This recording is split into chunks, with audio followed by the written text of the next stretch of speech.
Another day, another Advaita series. Welcome back to the channel, and today is going to be the third video. And today we're going to talk about more about manifestation and how it links to the three layers of the world that we discussed in the first video. I'm going to take the pace a little bit slower because I am learning too, and I think discussion is required for these topics, especially. So let me recap what episode 1 and episode 2 was all about. Episode 1 was describing how the Advaita sees the world. It is basically divided into three basic layers. The first superficial layer is I think it's the Pratibhasika.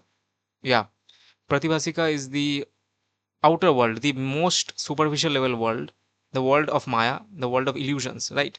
So second is the Vyavaharika. Vyavaharika is the empirical world, which means it's the world where your decisions matter. It's the world where stuff that actually impacts your life lives in it.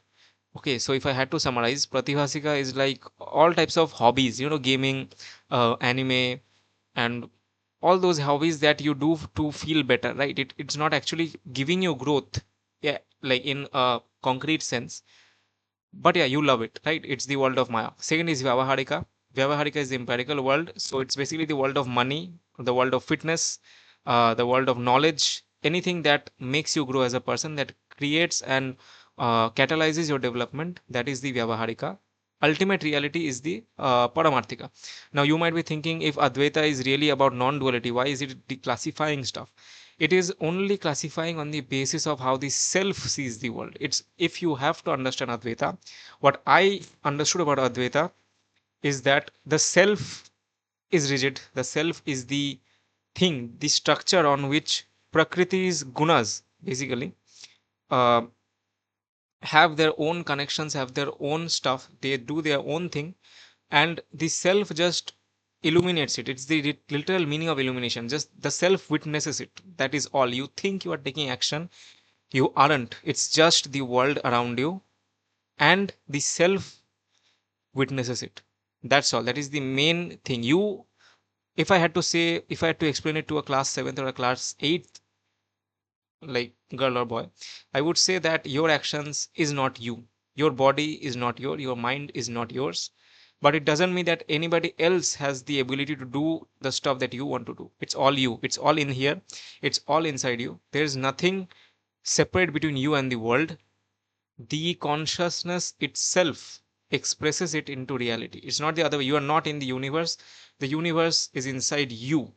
You as a consciousness are expressing yourself, and the universe is basically reacting to the Prakriti's gunas inside you. Now here, if you don't know what Prakriti's gunas is, Prakriti's gunas is nothing but everything that is happening around you that creates a certain stimuli. That is Prakriti's gunas. It can be anything. It can be hunger, it can be a thought, it can be a need, a desire, it can be anything, right? Advaita dives deep into these stuff. So this was the first episode. Episode 2 was about manifestation and Advaita, and how Advaita completely negates the idea of manifestation. Manifestation, the words of Advaita, is a very shallow thing. I'm not opposing it, although, because manifestation is real. I know a lot of friends who actively participate in manifestation and they are getting things they want in life. It's happening. I'm not negating the fact of manifestation. I'm just seeing it through the lens of Advaita, right?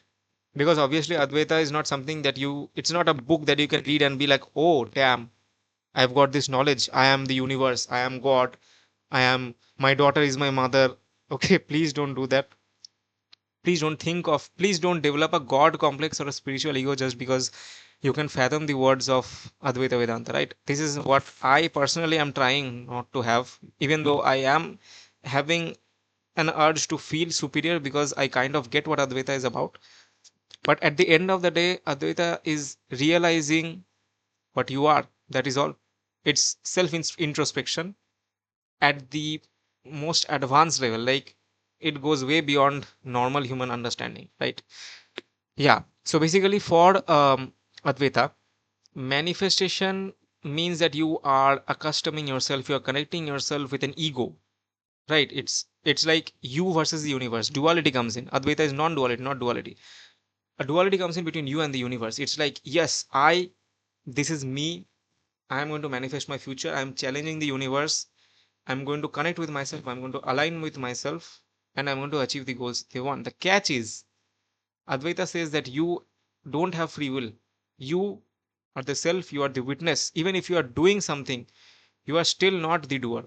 That is the main issue, right? And Advaita, like, it kind of takes you aback, it makes you feel insignificant, and I think that is why people don't actually want to apply Advaita in their life, because for them detachment and thinking from a higher perspective or thinking from a passive point of view somehow makes them believe that their life won't go on. This is Kali Yuga, this is the age of Rahu, and that is why any kind of detachment or any kind of disillusionment, something that will detach you from Maya, is something that Rahu doesn't like, right? So obviously people are going to have a problem with it. But also, I'm not saying to go in the path of Ketu, right? Because Ketu is impractical in Kali Yuga. Ketu will not bring you the satisfaction you live in life, right? But yeah, that is debate. That is a debate for a separate section. If I ever start a series about astrology, I'm heavily into astrology too. So yeah, I would say Advaita is cool. If you are a new here, if you have discovered my channel and you want to learn more about Sanatana Dharma, just go through my videos, right? These are the rawest videos you can ever get on YouTube. No editing, just basic stuff, just a camera setup and me. Also, if I had to emphasize my point of Advaita, if you are the self, so like if you are watching the video, right, it is still just the self witnessing an image of a Prakriti's guna on a screen. That is all. Advaita simplifies complex stuff. It explains bloodlines, it explains dynasties, it can also explain the rise and fall of kingdoms, it can explain every pattern in the world there ever is, because you are watching from a higher self. You can also, you can kind of understand how energies work in this universe too. And manifestation is basically a very I would say an alternate method of using energies and shifting yourself. Yeah, that is also a very I would say a moot point, that manifestation is mainly inner work. Advaita does not separate between outer and inner. That is a, I would say, in that sense you could say manifestation is part of Advaita, but obviously manifestation branches out as a dual complex, right? So that it just remains, it comes back and forth, right? That is pretty much it. Also, the last thing that I want to talk about is that the goal, the ultimate goal of manifestation is expansion of experience, and mainly, I should not say it like this, but mainly it's material success, mainly it's upgrading your own lifestyle. Mainly, if you are thinking about manifestation, nobody wants to manifest a very good pair of shoes, right? They don't want to manifest being some demigod, right? I mean, if people want, they can, but that's impractical, right? It's basically, manifestation is all about alignment, your own needs, and your own inner work. That is all. That is all there is to manifestation. Advaita is something far more sinister, you should say, because obviously there is no concept of good or bad within Advaita. It's only consequence, causality, and reaction, nothing else. You do something, it ripples out, it causes a karmic disruption, it affects other people's lives, and at the top of everything there is just the self witnessing these interactions taking place. So it's like almost like you are watching yourself in third person.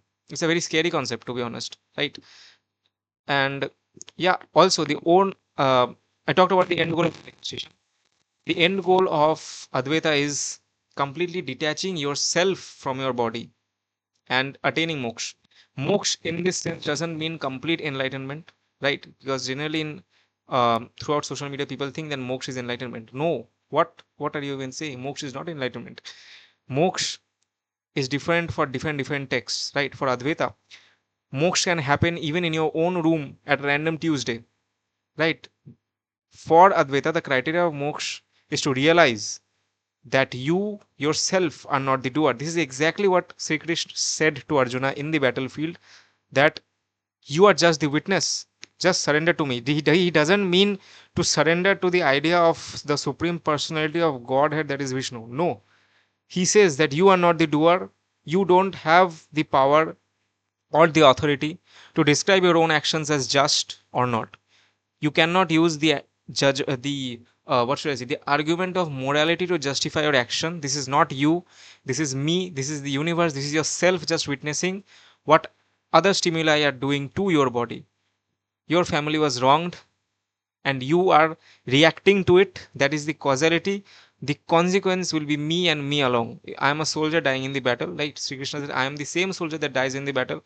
I am the same widow that cries for her husband after the Kurukshetra battle. I am the same mother who loses her son, and I am also the son itself who loses his life. So Vedanta touches very deep into Bhagavad Gita and Vedanta are oddly linked. It's insane. If you can revise and understand the main Kurukshetra war, if you can uh, absorb the series that happens and why they happen the way, why Bhishma dies first, why not Drona, why Karna joins after Bhishma takes his leave or Drona takes his leave from the battlefield. Like these stuff, these are very, very intricate things. If you just switch your lens of observing, if you just don't see Mahabharata as a just a story or just a fanatical mythological tale, you will understand many things in life. To be honest, it has helped me a lot. And yeah, this video was a bit of a stretch because I tried to explain to you, I tried to do a recap, so the main content for this video was overlapping it.